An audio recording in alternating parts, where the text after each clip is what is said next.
Sasa tunaanza aliko Rais William Ruto magharibi mwa nchi, kaunti ya Kakamega. Huko niko William Akosi ambaye anatufahamisha kuwa viongozi wakuu wa makanisa ya Evangelical Free Mission of Kenya kutoka eneo bunge la Malava waliofikishana kotini kwa ajili ya uongozi wa kanisa hilo wakizozania kusimamia sadaka zinazotolewa na waumini wameandika barua ya kuomba kusuluhisha mzozo huo nje ya mahakama. Akosi anatuchorea taswira kamili.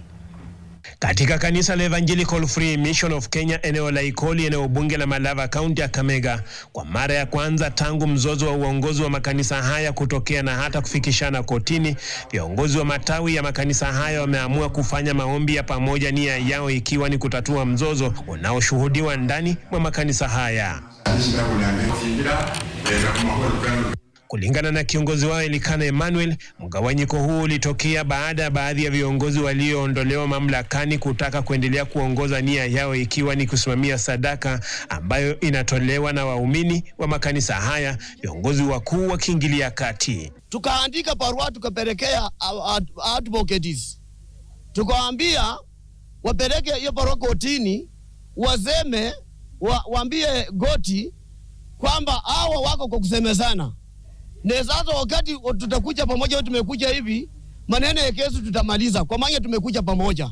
Siku hizi sheria imesema ya kwamba kila watu au kila kesi kuwako ni lazima muombe, mkuje kwetu muombe, mrutushe kesi nyumbani.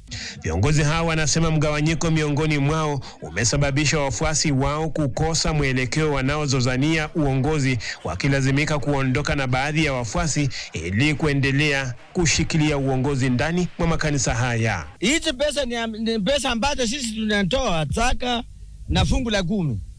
Si pesa za harambee. Vile mtu anaona ametoa pesa kwa kijiji fungu la 10, alafu hizo pesa zinakuwa zake. Ndio mtoto inaanzia hapo. Tutakalisha wahusika wote, alafu tuweze kuandika memo moja ya kwenda ku withdraw kesi. Kama njia moja wapo ya kupunguza kesi ndogo ndogo mahakamani, viongozi wa kanisa hili pamoja na wafuasi wao wameamua kuja pamoja ili kupata suluhu, wakiwa nje ya mahakama, wakisema kuwa hiyo ndiyo njia mwafaka ya kutatua kesi kio nyumbani. William Akosi, NTV Mashinani, nikiwa katika eneo bunge la Malava, kaunti ya Kakamega.